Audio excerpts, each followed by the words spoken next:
Hello and welcome to the Back to Being podcast, where I speak with experts, practitioners, and everyday people about living a more healthy, active, and mindful life. My name is Kareem Rushdie, and I've spent over a decade learning to transform my own chronic pain and stress so I can lead a life worth living. Now I'm using what I've learned along the way, as well as the knowledge and experience of my guests, to share unique perspectives that can help you do the same. Thank you for tuning in today. Today I'm speaking with Luke Doherty, founder of Mindful Peak Performance, MPP, a non-profit created to bring mindfulness into elite athletics and the business world. Luke trained as an elite rugby player and was capped for England under 18s. He went on to study law and then spent 7 years living and working at the London Buddhist Center before founding MPP, which has a strong social vision to make mindfulness more accessible, not only to professional athletes and business leaders, but to disadvantaged young people as well. MPP's BAM boxing programs received the UK Mindfulness Initiative's inaugural Innovations in Mindfulness Award, and MPP is now part of a consortium which advises the UK government's Department of Health and Social Care. Luke shares the challenges he faced as a young person aspiring to be an elite athlete, how he discovered mindfulness and even came close to walking a monastic path. We also speak about performance and well-being being two sides of the same coin, and how sports people, leaders, and young people can benefit from cultivating and training their awareness. There were some minor issues with the audio at the start of our recording, a good opportunity to put your attentional capacities to the test and focus on the dialogue rather than the tech glitches, which are now part and parcel of our modern lives. Now it's time for you to listen and hopefully enjoy this conversation with Luke Doherty of MPP. Okay, great. Luke, thank you so much for being with me today. Thanks for sharing your time with me. Yeah, thanks for the invite. Looking forward to seeing where we go with this podcast. Never quite know where it's going to go. So, I think good starting point would just be a bit about you. How do you go from playing rugby for England under 18s to training to be in law to becoming a meditation practitioner and now all the great stuff you're doing? Well, tell us a bit about that journey.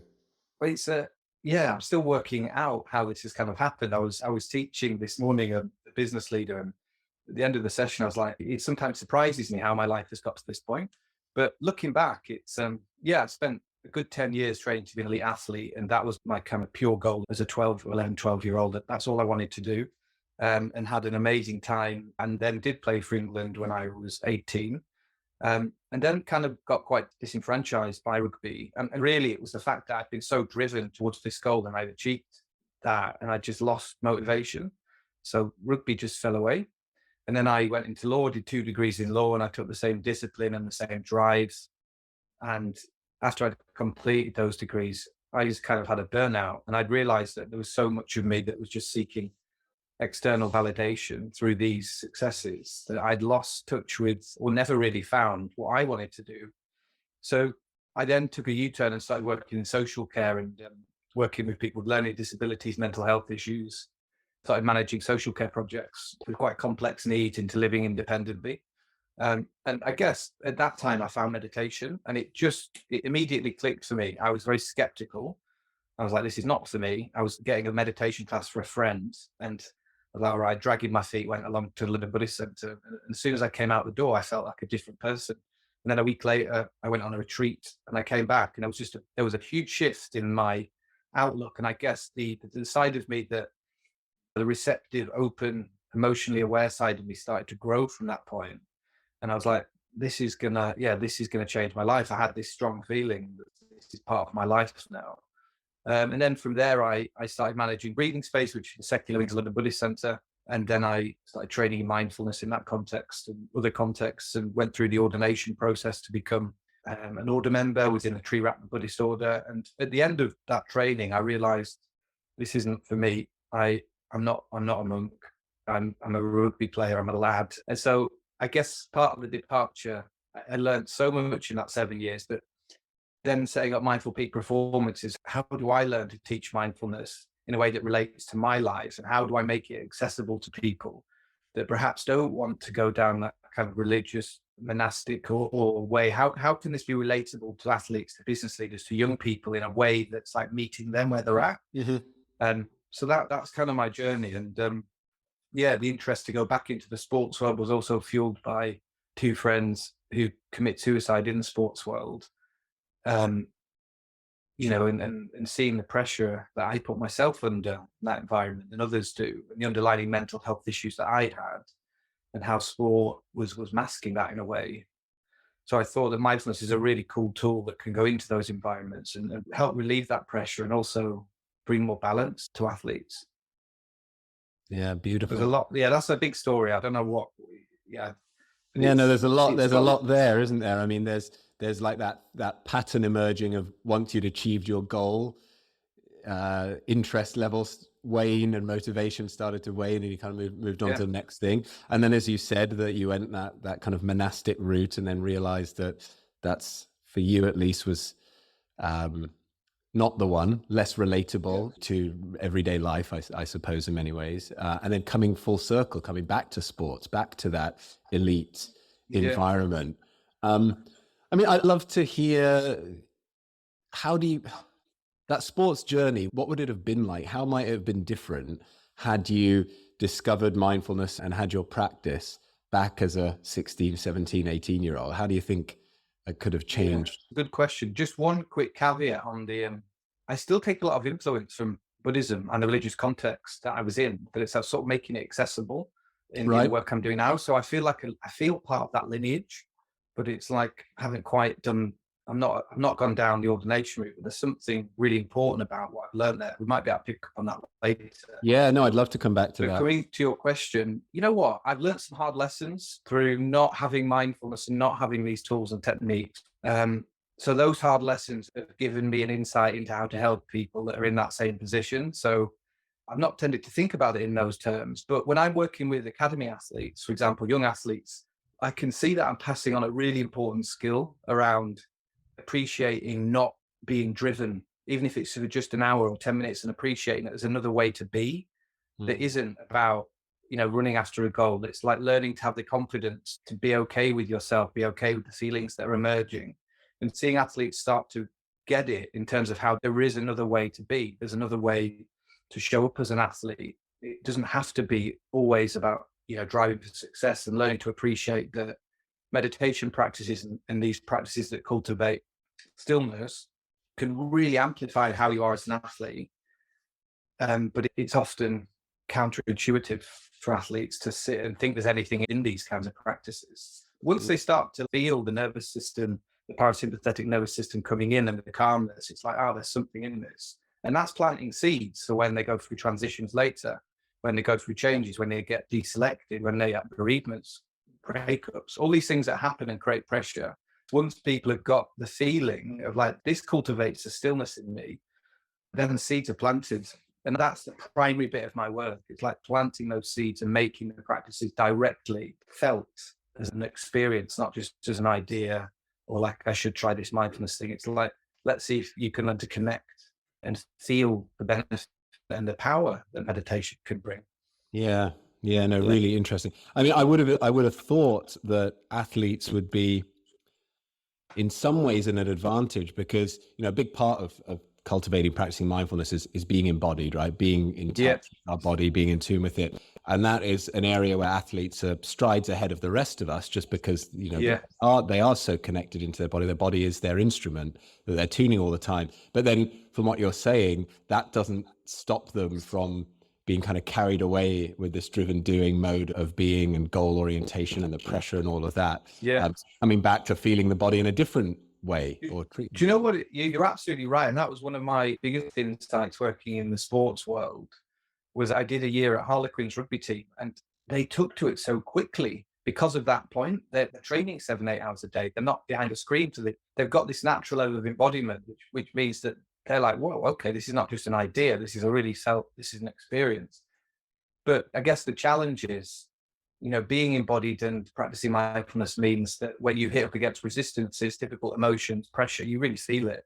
So it's developing the understanding that mindfulness isn't this fluffy cloud thing where you sit and you relax. Actually, it's quite confrontational, and it's about learning to be with difficult experiences and make choices around how you're acting and not just playing out reactive patterns. And so there's a massive benefit in athletes getting meditation, but then it's like with everybody, once you start coming up against challenges, it's like, how do you then relate to your practice when it doesn't feel good?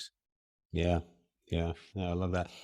Luke, I'm going to suggest we switch off our videos, which I'm not happy about because I'd love to be looking at you, but every now and then I'm getting a bit of a delay Yeah. and yeah, so we'll go back to the way until a few years ago that we used to have all remote conversations.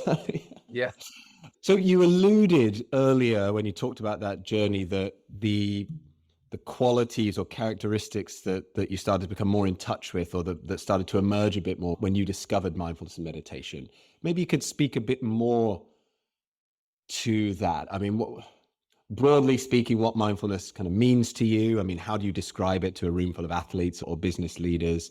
And then how it shows up in your life specifically on a day-to-day, and you've talked already about some of those changes that it facilitated, but just wondering if you want to elaborate on that a bit.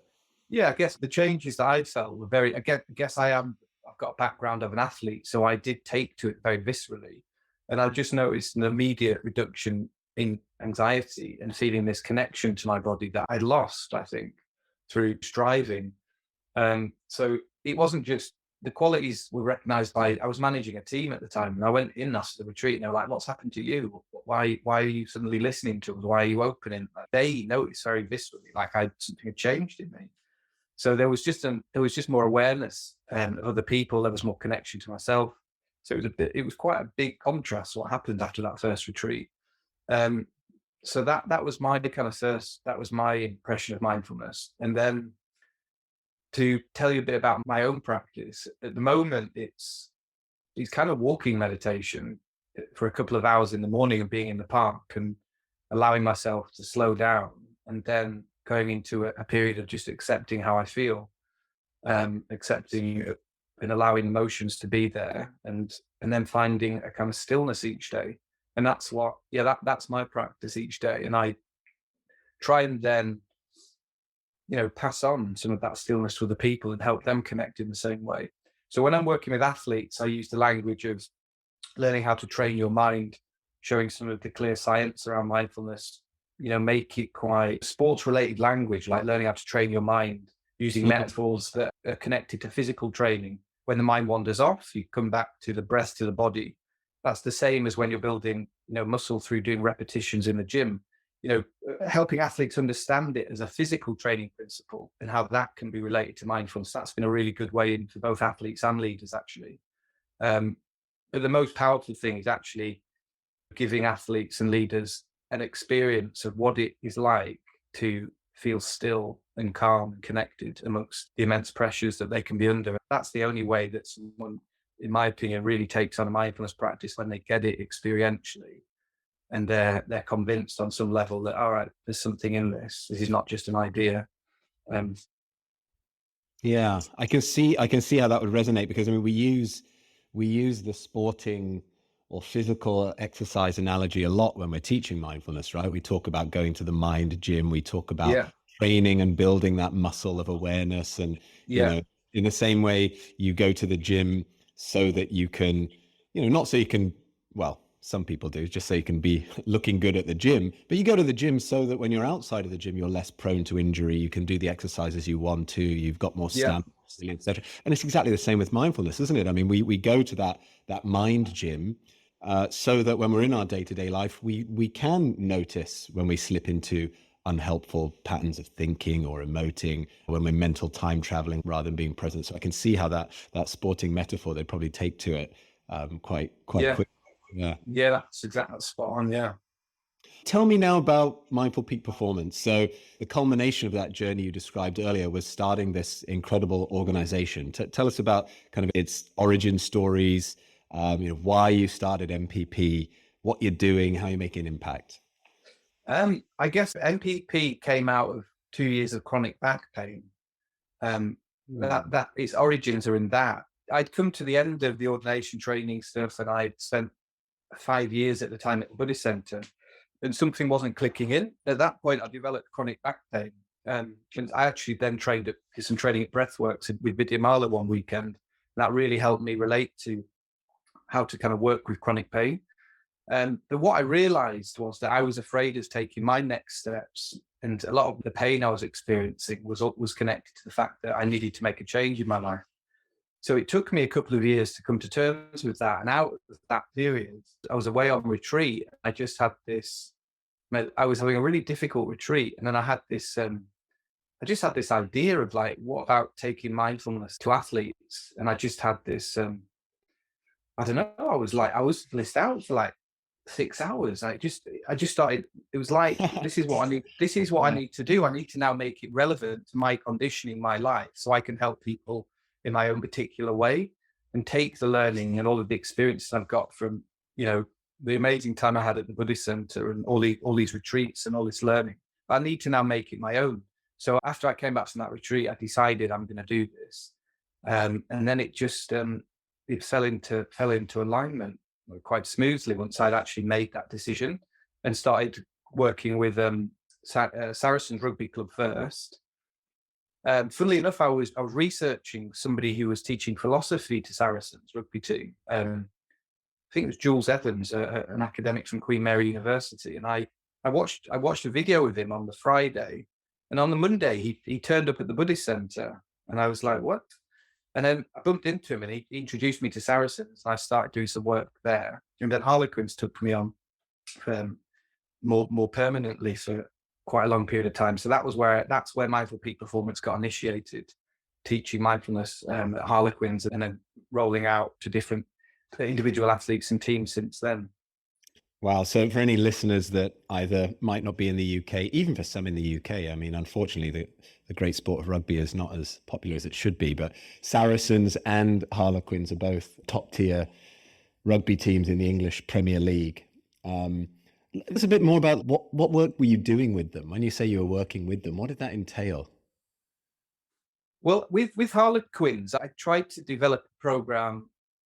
I got a lot of freedom to develop the program how I wanted to. So I wanted the first 3 months of working with them not being about mindfulness, it being about building relationships with the players, right? Spending time at the club, doing a bit of one-to-one work with some of the players, like not making them feel like they had to do this as a thing, but actually starting to build a relationship that I know that environment, I know the sports environment, so create some safety that they could trust me. And then we started doing one-to-one work, so working with individual players that wanted to give it a go, with the captain at the time and various people. That went really well. Then other players started talking about it to each other, and I had quite a few players who wanted to learn mindfulness with me. Marcus Smith was someone that I worked intensively with during that time. And then we started doing group work. Then we started doing group work, meditating together, doing inquiry together, looking at how mindfulness relates when they've been through a loss or a failure, judgments, and really trying to make it relevant to sport. And then it culminated in doing a gratitude circle with the team, where I sat next to Chris Robshaw, who was the England captain at the time, and just said, "This is what I really value about you as a person, Chris." I've got to know him a bit over that time, and then he went round to the person next to him. And that was the culmination of, I think, the trust the players had in me, that they started to be able to communicate in that kind of way. And that's the sort of journey I went on. It was really cool. I had a lot of freedom to develop the program how I wanted to, and really learn quite deeply how mindfulness can relate to this high pressure environment. Yeah, I mean, I've got no doubt that what they learned with you, benefited their lives in many different ways. I'm not sure, and I'd love to hear from you, how that translated to kind of their on-pitch performance. Of course, in their relationships, personal relationships, other professional relationships, and the way that they relate to themselves, there's going to be a change. How did that translate into the way they played their game? Well, it's a difficult one, because I think all of the stuff around how they relate to each other, how they manage their reactions, their stress levels, how they show up to training, I think mindfulness was directly helping quite a few of the players to turn up in a better way. So I think indirectly that had quite an impact on the team cohesion and how they're relating to each other. They did go on to win the Premiership the following season. So I'm not saying that my it's work down to you. No, we are saying that, Luke. We are saying that. We can say that, but there was definitely it's very hard to quantify, but I think it did help them in terms of how they relate to their own stress and pressure, and then how they relate to each other. And then with certain players, like developing routines, like when there's anxiety before a performance, on match days, the night before, looking at how they can really tailor their mindfulness practice to really help them show up and convert that anxious energy or nervous energy into a more channeled way. So I did quite a lot of work with players around that. So I think that did feed into match day. And yeah, we did surveys and looked at impact in more data driven ways. But I was just very confident in the influence I was having on a very human level, and just kind of intuitively knew that was feeding something really positive within the club. Yeah, yeah, no doubt. And so when MPP first started, the focus was on athletes. It was a world you knew very well. When did working with non-athletes come into play? Working with leaders, working with teams outside of sport? Yeah, it was never my intention. It just happened that a business leader approached me and was like, "I like the work you do with athletes. Do you want to come and do some work with me? I'd like to try and adopt this." And I started working with a very high level business leader for about a year, and realized that I was able to pass on mindfulness in a similar kind of way. You know, leaders are often very driven. They have a lot of specific pressure points. They don't always have the chance to slow down. Also, it can be quite a lonely place being a leader, and actually having that quality of awareness brought to you in a mindfulness session can be a real relief, to actually come down into how you're actually feeling, away from all of the pressure and sometimes all the projection you get as a leader. So I started to realize I'm good at this. I enjoy this, and it really relates to the athlete work that I've been doing. So then we built in a leadership coaching program within the organization, and then that's just steadily been expanding since then. And that's culminated in us developing an away day where we take leadership teams through a process of learning how to practice mindfulness, but we also bring in other elements of the team building exercises that me and my colleague have taught to Premiership football, rugby, and Olympic teams, to get people understanding how mindfulness can help you relate to each other as well. So we sort of developed a leadership strand of the organization that's just organically come from the sports work. Yeah, yeah. And you know, we all get stuck in our practice, in our journey with mindfulness from time to time. And where do athletes, and at least in your experience, where is it that elite athletes and business leaders tend to get stuck? And are they getting stuck in the same places because of some of the similarities you mentioned earlier, or are those blockages in very different areas, aspects of life? What are the similarities and differences between working with them? Well, I think that there's one of the universal difficulties, if you like, across both, is that there's not a lot of time, and mindfulness can seem like it can be hard to value a space where you're not being active, Not you're doing not anything. where you're not doing something. It's kind of quite freaky for someone that is very doing mode orientated, and has to be in a way, given the kind of pressures and complexities that leaders in particular face. It's like, how do I take an hour out here and sit with this mindfulness teacher and value that? So that's on a mental level, because it's like it's not being productive, it's not getting something done, it's not solving a problem. But often what happens, and same with athletes, but often what happens is that the direct experience of the practice starts to break that belief. Because Right. when a leader and an athlete realizes what it's like to feel connected, and what it's like to be in a space, to start trusting a space that isn't about doing, that's kind of undeniable, if you like. It's like, oh, right, I feel connected, I feel different, I feel more aware, Yeah.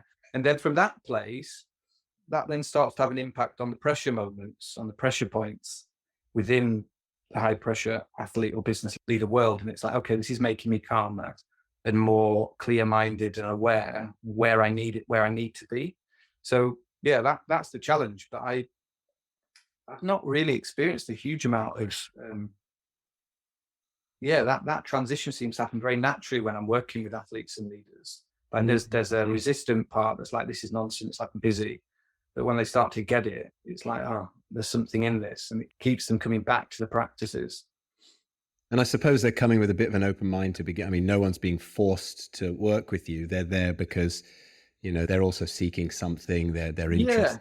They want to learn a bit more. So maybe that first barrier, which is usually the biggest one, has been crossed already. yeah. But I also find myself working with an organization, and there's a few business leaders who actively weren't sure at all about mindfulness. They were like quite resistant. And I like working with that. I like working with resistance. And I like the challenge of that. And I like making it relatable to people that think it isn't for them or very skeptical. That was how I came across it. I was like, this is a load of nonsense. That edge of working with resistance is is important to acknowledge as well. Yeah. You'd said, I suppose that's the new strengths training for you, right? I mean, you're attracted to those challenges just because of the way you're Yeah. wired. Yeah. You used the phrase doing mode a few times, and I just want to, touch on that, right? We talk about these modes of mind. And, it's a neuroscientific, it's a psychological science area, but, we talk about doing mode being very heady. It's about conceptualization and judgment and elaboration and analysis. But the term being stuck in your head is kind of the epitome of doing mode, which is a really, really important mode of mind. I mean, without doing mode, we can't strategize, we can't reflect, we can't, problem solve, move our thoughts between past and future. So it's very good for solving problems in the external world, right? Getting from point A to point B. There's an end goal, completing a project of whatever nature.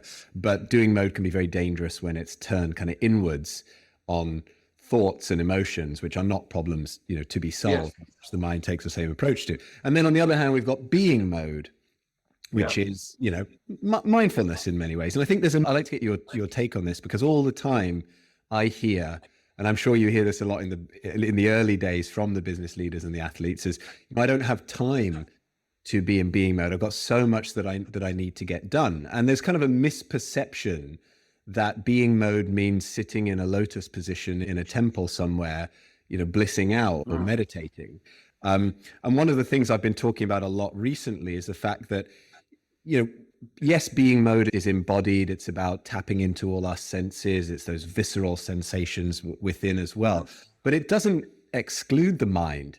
And coming back to Buddhism, this might be a nice little segue back to Buddhism. The mind is considered a sense organ in Buddhism, right? We don't talk about the five senses. So it's really important to dispel people of that notion that they can't get things done, they can't think, they can't strategize, they can't problem solve in being mode. If anything, you can be more effective in doing all of those things when you're in being mode, because as well as accessing the mind and the cognitive abilities, you're tapping into those other instruments as well and getting a much more accurate readout of reality around you, which can only help you with decision making and productivity and all of those things. Have you come across this in your work?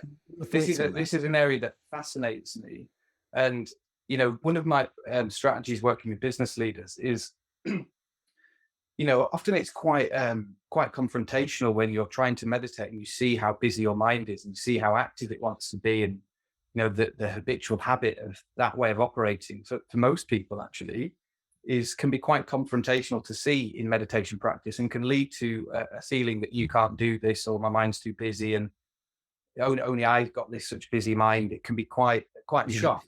So what I do is I get people to honor the doing mode aspect and see what function it serves, and kind of honor it and look at the qualities and values that are in that way of being.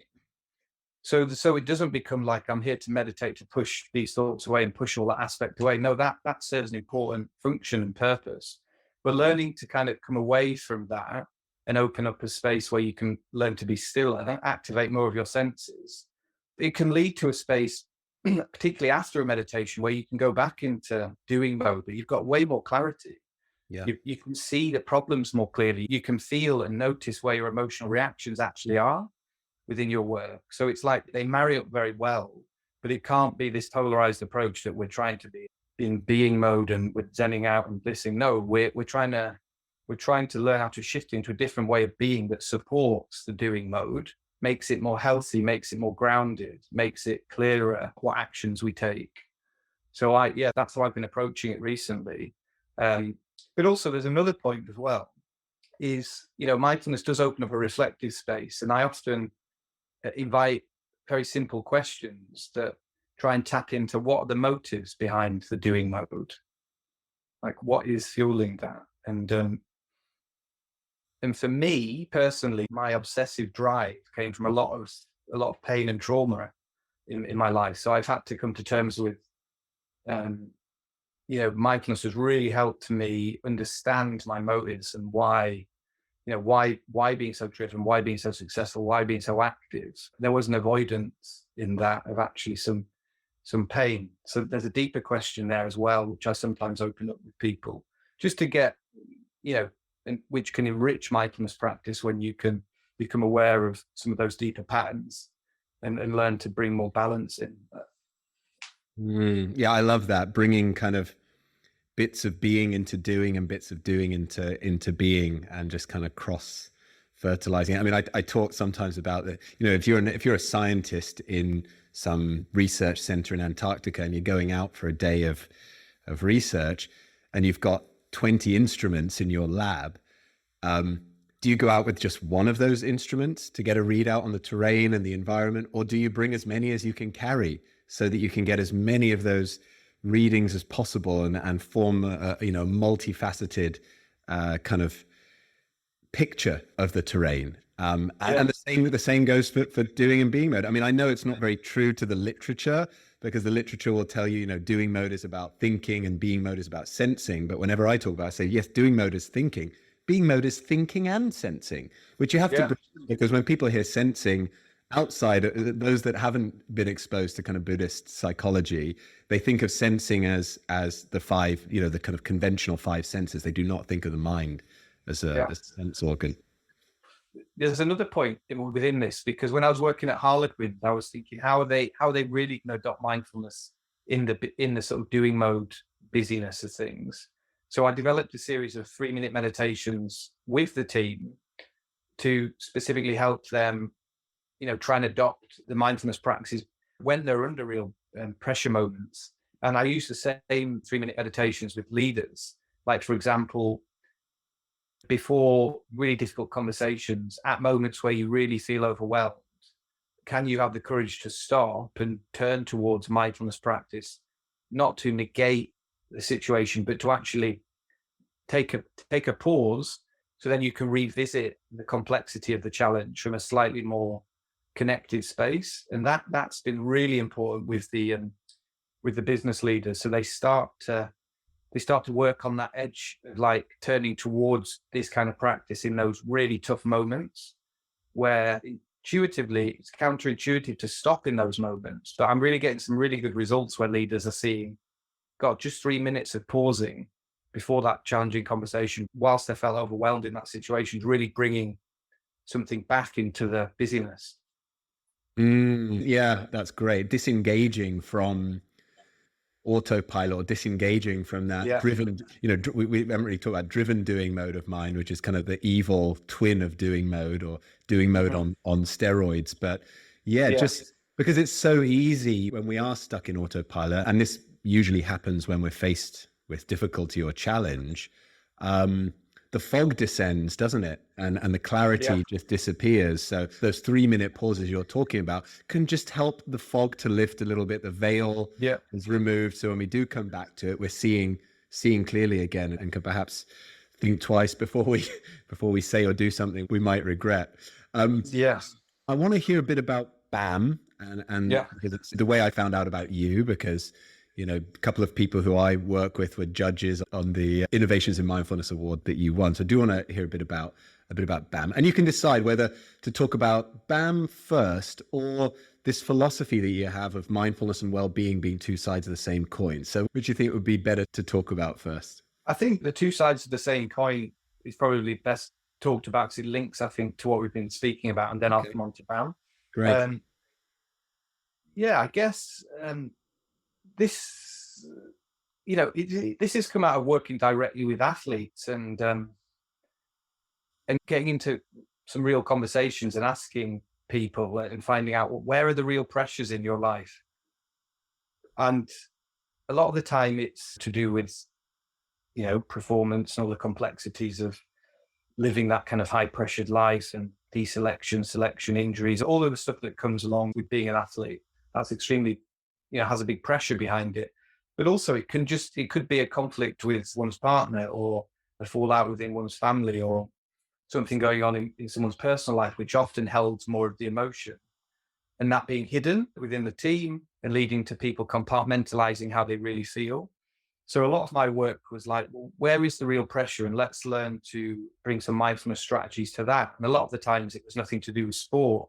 And then that led me to kind of educating people that if you want to perform at your best, you need to look at the whole of your life, not just your performance. Yeah. Your well-being, your relationship with your friends, your family. Who are you reacting to? Where is it? Where's the energy being blocked? So it just became more about holistic look at someone's life and the pressure points. And then that made me realize that performance and your general well-being have to be seen together, and really encouraging athletes to see that the more they look after their mental health and well-being just generally, and become aware of where they're kind of reacting to things in their life, that's going to aid your performance. It doesn't matter if it's specifically to do with your training or what's going on at the training ground in your profession. It could be in a completely different direction. But just breaking that compartmentalizing thing that I guess is very natural and normal, like getting people to look at their life as a whole. Yeah, this is so, so important. There's so much to say about it, but I'll try to keep it short. But yeah, I mean, we live such fragmented lives. You use the word compartmentalized, right? I think it's John Kabat-Zinn says, our idea of who we are is so much smaller than who we actually are. It's rare that we actually tap into that whole being and all those different aspects of our life. And it sounds very intuitive, mindful, well-being and performance, two sides of the same coin. Yeah. But then you actually stop and think about, I was thinking about in my own life, and then in just looking around society, how often we sacrifice well-being thinking that it's going to improve our performance, particularly in professional contexts, right? I mean, we sleep less so we can work more and achieve our KPIs. We don't eat properly because we don't have time, and that's going to take us away from projects, that we're working on or whatever. So yes, it's kind of common sense, but so uncommon in practice, isn't it? Yeah, a lot of what I teach is so basic and commonsensical, but I really trust it, because it's those decisions we make in those moments to honor our well-being that are so important. But it does take quite a lot of awareness to see where you're overriding that. Yeah, and it's just another great example of something that's simple, but simplicity does not always translate into ease. Ease. It's not easy. It's really not easy, because it goes against conditioning from a very, very young age, right? And then as we grow up, conditioning in the media, conditioning in society and education. Great. Now on to BAM. Tell us all about BAM, because BAM is, that was my entry point to MPP. And it's just so wonderful what you're doing with it. So I think BAM, reflecting recently, I can see how it was part influenced by working with athletes and seeing they adopt mindfulness very, very quickly because of this physical embodiment, because they're training a lot, because they're not behind screens all the time. So that was one of my influences, was, okay, there's something in that I could relate to as well as an athlete. But also on a personal level, for me personally, it really worked, because I've got a very sensitive, receptive, open aspect of who I am. But there's also a very raw athlete in me that's got anger, aggression, all these other things that I wasn't quite connecting those kinds of emotions in my meditation practice when I was at the Buddhist Center. So I started boxing and mindfulness with my brother. We were doing it. And then just came up with this idea of, this would really help young people. This might be a new access point for young people who might not want to sit still, or can't even sit still because they've got so much energy, or there's stuff going on that means they don't really want to practice mindfulness and be still. So we ended up piloting the first BAM session was on an estate in London. We rocked up to this community center. Nobody turned up. No young people turned up, but there was a group of young people outside who they were quite dismissive of us and like, what are you doing here? And we just thought, let's just give it a go. Let's try and get these young people to do this boxing and mindfulness session. And at the end, they had this spark in their eyes. They'd connected. They did the boxing, they did the meditation and the second meditation, and they were hungry for more. They were like, what's happened? Like they just felt more alive, and we got some really good feedback. Right. And then we got some funding from the Mayor of London and piloted I think it was an 8-week course, using some MBSR principles and mindfulness practices combined with boxing. And it was a brilliant success. Things developed from there. We developed a partnership with the Nardos to scale a project in lockdown, and we've done various courses across London. And now we've got into a position after winning the Innovation Award that we've partnered with Mind, and we're developing a BAM teacher training program. So we're going to be training youth workers, boxing coaches, to learn how to teach BAM, so we can start scaling it in that way. Fantastic. So I mean, it's taking on a life of its own now. Yeah. Do you see it? Do you see it kind of spinning? Will it always be housed within MPP, or do you see this taking off and being kind of a beast unto itself? Well, it's we've only just started this project with Mind, and it's become clear that the way to scale this is to develop a teacher training program so we can have a bigger reach. Right. I'm finding we've been naturally over the last 5 years, I've been teaching youth workers how to deliver this with really, really good results. And I've realized that I'm not that good at working with young people. Even though I've done loads of this and I can do it, I'm better at empowering other people that are more authentic youth workers to be able to deliver this approach. And I think the knowledge is there. I think there's loads of youth workers, loads of boxing coaches that have got this way of being with young people that is really... it's really, I admire it. So I've come to terms with the fact that I'm an empowerer and a teacher of this approach.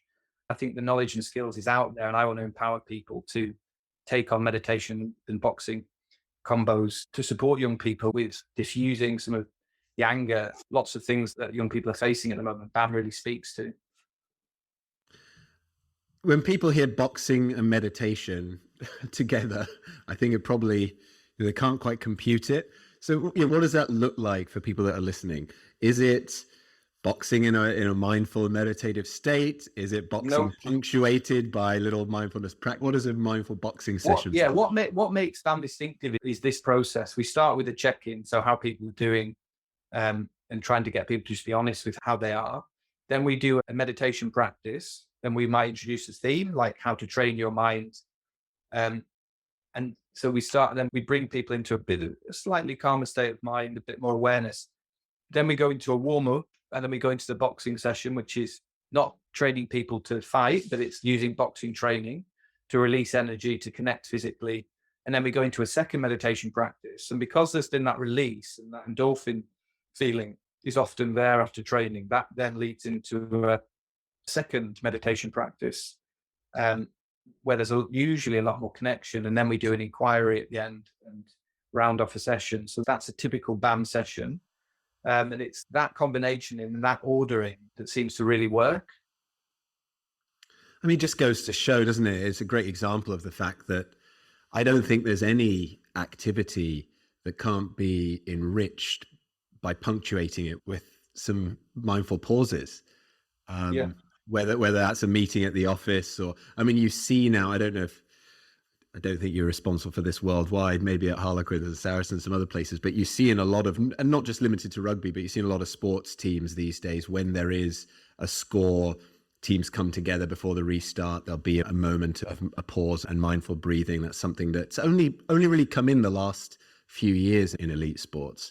But it doesn't matter what sphere of life it is, does it? Having those pauses, and you spoke about this earlier as well, having those pauses so that you can come back into more of a doing mode, or come back to whatever it was you were doing and maybe remain in being mode with a bit more clarity and a bit more balance. Yeah. But I also think, when I'm working with people, it's like people do have a feeling for being absorbed in things. Like, for example, working with an athlete and they were into fly fishing. And they were describing that to me, and it was like, yeah, that's an absorbed state. That's mindfulness. That's mindfulness. So, like, people often relate to it more than they realize. So it's also trying to broaden out the notion of mindfulness to be like, well, what is it when you're reading a book? What's it like when you're really absorbed? Like, what are the things you're naturally doing that Mhm. give you this connection. So it's not such a foreign thing that's like, I can't do that. Often people do have a feeling for what mindfulness is talking about. Yeah, I mean, the activities that nourish us are usually the ones that we do in relatively mindful states. And it could, yeah, as you say, fly fishing, gardening, reading, whatever that is, different things for different people. But, one of the kind of threads that's running through this conversation and what I really appreciate about the work you're doing in MPP is accessibility. And I think, BAM is the epitome of that, right? How do you get these practices, these tools, these resources into the hands of people who otherwise might not come across them, but who can benefit so much from them? So that accessibility and the practicality of it as well, Yeah. which is a sneaky way to segue to the next thing I wanted to ask you, and I want to kind of Yeah. wrap this up soon. But and you mentioned a few as we've gone through the conversation, but if I'm not just a young athlete, if I'm an athlete or I'm a business leader or just a business person, or anyone working in any organization, and I want to apply mindfulness and do it in a way that's going to improve my performance without sacrificing my well-being, what are some of the tips, practical tips that you might offer to people? Well, the first thing is what not to do. And I think don't just rely on an app, because I think it's a relational thing. For me, how I adopted it was in a very specific way. I learned at Buddhist Center, and it was in relationship to others, and I could talk, and there was a context. So I think find a way of trying mindfulness out in relationship to another person or a group. Um, I think that's quite important. That's a really interesting point in an age when so many people are accessing it. And a lot of these apps are being lauded for this. I mean, I have a teacher profile on Insight Timer. I use it. But I think one thing about Insight Timer that's a bit different is you do interact in real time, with teachers. And it's a bit different from just playing the pre-recorded tracks. But yeah, it's a really good point you raise about mindfulness is all about relationality. If you're practicing in isolation, particularly if you're practicing only through technology, yeah, that Because it's quite subtle, and you can end up sort of going in on yourself if you're not taught mindfulness in the right way initially. It's important how you receive it, I think, and then once you've got an understanding of how mindfulness relates to your life and some of the pressure points and how it can support you, then of course there's apps, and this is all great stuff. But I think the understanding that it's really important to also come into relationship with other people around it, whether there's a meditation center. Obviously I do one-to-one coaching and group work, and I always encourage that being really important when you set the foundations of mindfulness, so that it's in relationship to another person who has some experience, so you get passed on how to do this in a relationship with somebody. And then great, like, start a daily practice, use Insight Timer, use these things to build the habit of having a daily mindfulness practice.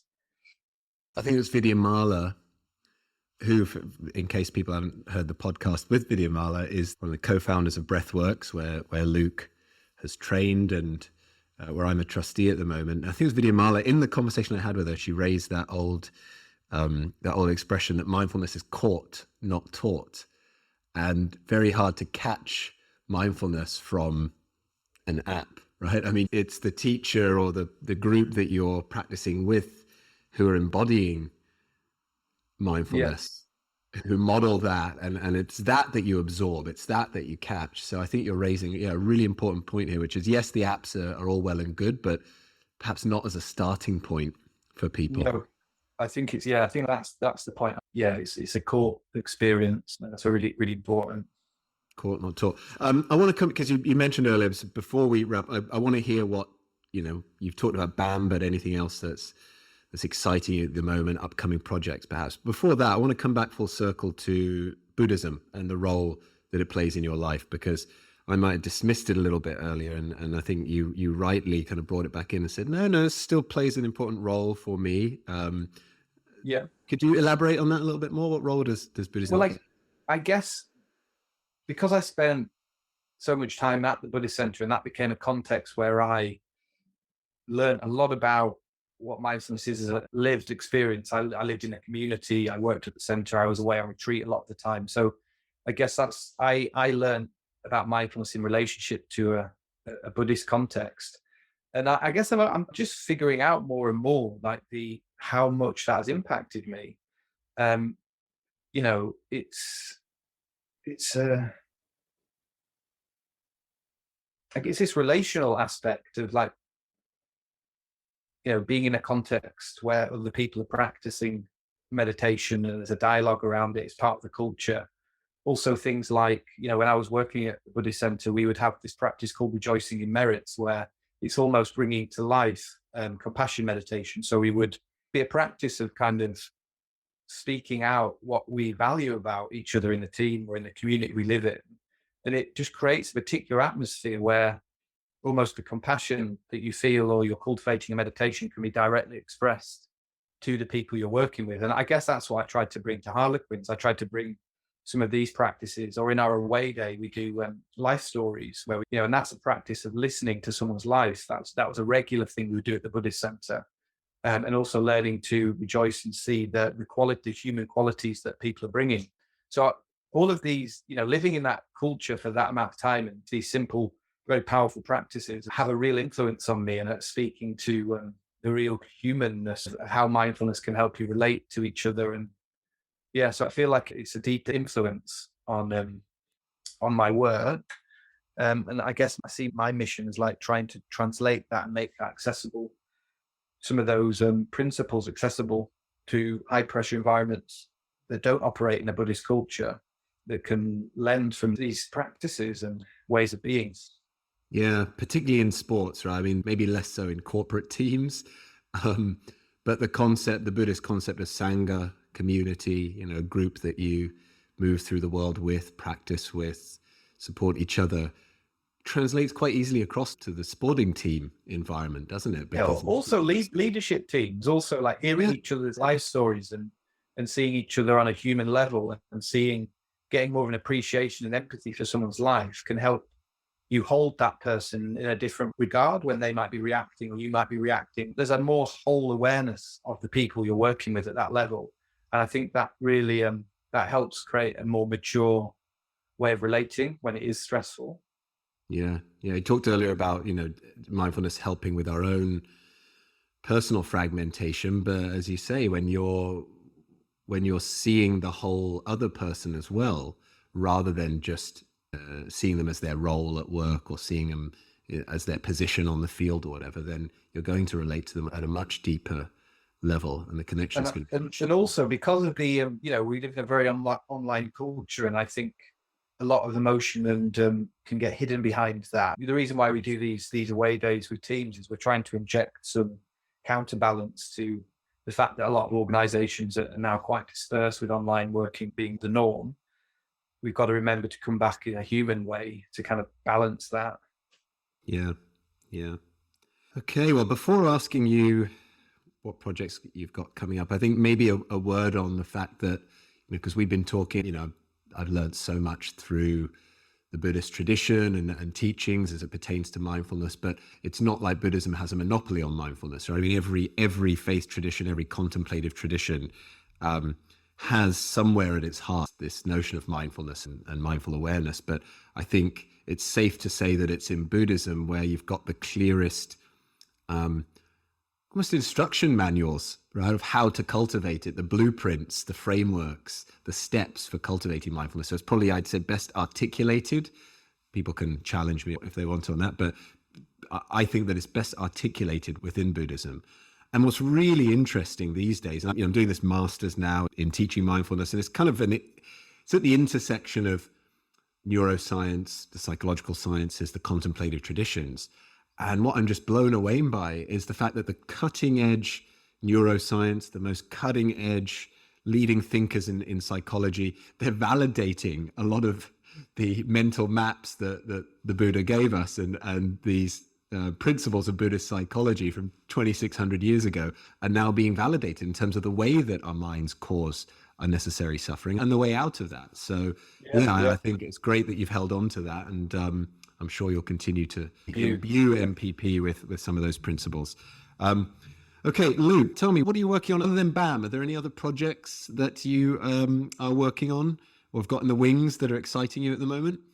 Yeah, so I'm going to be working with the Brentford football club academy in July. So I'm starting a workshop with them, and which I'm really looking forward to. I've done a bit of work in the past with Brentford, and I'm looking forward to seeing how I can make mindfulness accessible there, and developing. At the moment, my focus is working with leadership teams and doing away days. So they're kind of two focuses at the moment. And we're starting a project later this year. We started planning this partnership project with Minds to see how we can scale down over the next couple of years. Also working with Mia Chambers, who was the runner-up, I think, in the Innovation Award. So yeah, lots of things going on, and trying to also just keep my own practice spacious so I can keep bringing myself into my work and practicing what I preach. Fantastic. And if people want to learn more, we'll put some links in the show notes, but you can go to mindfulpeakperformance.com, right? mindfulpeakperformance.com. Also LinkedIn, my name on LinkedIn. You can follow what I'm up to, and that's updated quite regularly. Awesome. Luke, thank you so much for this conversation. I learned a lot. This is not the end of the conversation. I'm so glad we've connected today. I have a feeling that we'll be talking a lot in the weeks, months, and potentially years ahead. So really happy to have just spent this time with you. Yeah, great. Thanks. Really appreciate your questions. And hopefully this, gives people a bit of an insight into what I do. Yeah. Thank you, Luke. Well, go to mindfulpeakperformance.com to find out more. And until next time, take care, everybody.